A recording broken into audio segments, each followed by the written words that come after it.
নতুন এটা ভিডিঅ'লৈ আপোনালোক সকলোকে স্বাগতম জনাইছো। আশা কৰিছো নিশ্চয় আপোনালোক সকলো ভালে আছে, ভালে থাকক বিচাৰো। আজি হৈছে 1 অক্টোবৰ। আজিৰ সন্ধিয়াৰ কেইটামান গুৰুত্বপূৰ্ণ খবৰ আপোনালোকৰ মাজলৈ লৈ আহিছো।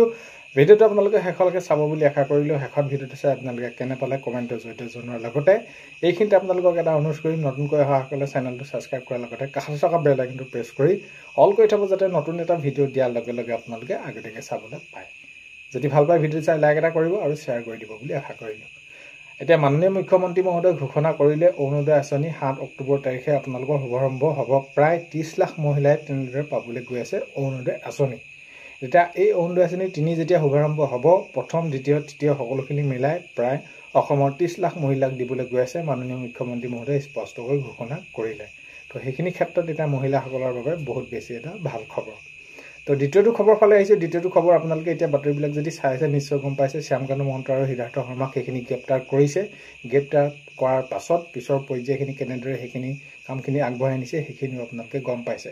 তো এতিয়া কথাটো হ'ল কি, জুবিনদাৰ সেইখিনি তেওঁলোকে যি এইটো এটা হাঙু খাই পৰিলে নাম, তো জুবিনদাৰ যেনেদৰে মৃত্যু হ'ল বা এইখিনি ক্ষেত্ৰত এতিয়া কথাটো হ'ল কি, দুখীয়া শাস্তি পাব লাগে। নেক্সটটো খবৰ হৈছে, যিহেতু জুবিন গাৰ্গৰ মোবাইলটো সিদ্ধাৰ্থ শৰ্মাই মেনেজাৰে ৰাখি থৈছিলে, সেই মোবাইলটো সেইখিনি আৰক্ষীয়ে উদ্ধাৰ কৰিছে আৰু সেইখিনি তেওঁলোকে লগত ৰাখিছে। তো এইখিনি ক্ষেত্ৰত এতিয়া আজি যিহেতু আপোনালোকে গমেই পালে, জুবিন গাৰ্গৰ শ্ৰাদ্ধ জনাবলৈ যোৰহাটত আজি বহুতো লোক তেনেদৰে সমাগম হ'ল আৰু সুকলমে সকলোখিনি হৈ গ'ল।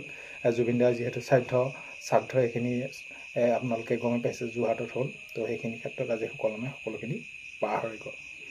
এতিয়া নেক্সটটো খবৰ হৈছে, যিহেতু শ্যামকানু মহন্তক এইখিনি আজি গ্ৰেপ্তাৰ কৰিছে, সিদ্ধাৰ্থ শৰ্মাক সেইখিনি গ্ৰেপ্তাৰ কৰিছে। তাৰপিছতে জুবিনদাৰ পত্নীয়ে গৰিমা বৌয়ে তেওঁক কেনেদৰে কৈছে যে দুখীয়া শাস্তি পাবই লাগে, যেনেদৰে যিয়ে নহওক। আৰু সেইদিনা কি হৈছিল প্ৰকৃততে, তো কেনেদৰে হ'বলৈ পালে সেইখিনি সকলোৱে জানিব বিচাৰে। কাৰণ কেলৈ কি হ'ল, কেনেকুৱা হ'ল, এনে মানুহজনৰ লগত কিয় হ'বলৈ পালে, তো সেইখিনি ক্ষেত্ৰত তেনেদৰে কৈছে গৰিমা শইকীয়া গাৰ্গে, তো জুবিনদাৰ বৌয়ে। তো দেখা যাওক আগন্তুক সময়ত কেনেদৰে কি হওক, মুঠতে দুখীয়া শাস্তি পাব লাগে, ন্যায় পাব লাগে।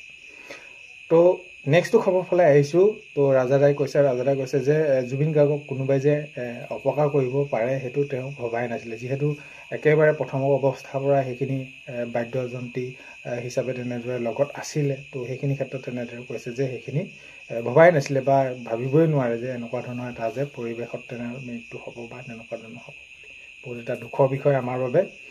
তাৰপৰা নেক্সটটো খবৰ হৈছে, চিআইডি থানাৰ লকআপত শ্যামকানু মহন্ত আৰু সিদ্ধাৰ্থ শৰ্মা।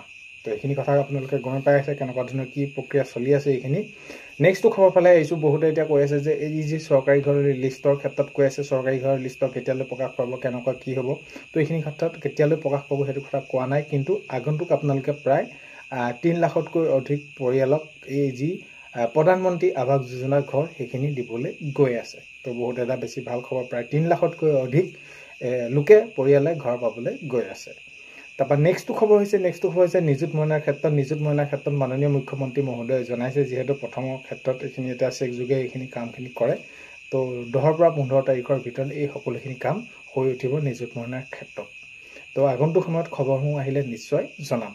চ' এইখিনিয়ে থুলমূলকৈ আপোনালোকক ভিডিঅ'টো এইখিনি জনালোঁ। আপোনালোকে শেষলৈকে চোৱাৰ বাবে বহুতেই বেছি ধন্যবাদ। ভিডিঅ' প্ৰথমতে কোৱাৰ দৰে চেনেলটোলৈ যদি আপোনালোক নতুনকৈ আহিছে, চেনেলটো ছাবস্ক্ৰাইব কৰি ৰাখিব, যাতে নতুন এটা ভিডিঅ' দিয়াৰ লগে লগে আপোনালোকে আগতীয়াকৈ চাবলৈ পায়। অন্য এটা ভিডিঅ'তে লগ পোৱাৰ আশাৰে আজিলৈ বাই।